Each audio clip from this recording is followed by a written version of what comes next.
Subscribe to our channel by clicking the subscribe button. Click the bell button and enjoy the latest uploads from our channel. Now the fourth question is, write the first four terms of the arithmetic progression, short में AP. When the first term a is equal to -1, जब first term -1 है and common difference जो d है वो 1/2 है, तो easy question है, हम बिल्कुल कर सकते हैं इसे. तो फर्स्ट फोर टर्म्स आपको लिखनी है. तो फर्स्ट टर्म की अगर बात करेंगे तो गिवन है, तो फर्स्ट टर्म जो हो जाएगी यानी a इज इक्वल टू -1 है. और सेकेंड टर्म की अगर हम बात करें तो सेकेंड टर्म जो है यहां पर a2, वो क्या हो जाएगी a plus D, that is equal to -1 plus half, जो कि आ जाएगा -हाफ.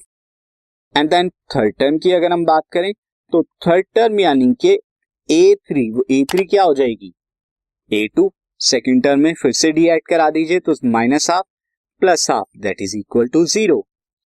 एंड देन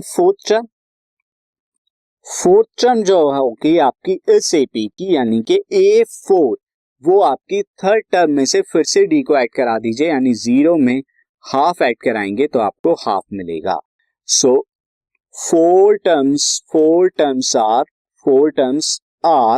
क्या हो जाएंगी -1, then -half, then 0 and then half, and then so on. ये एपी इस तरह से बढ़ेगी.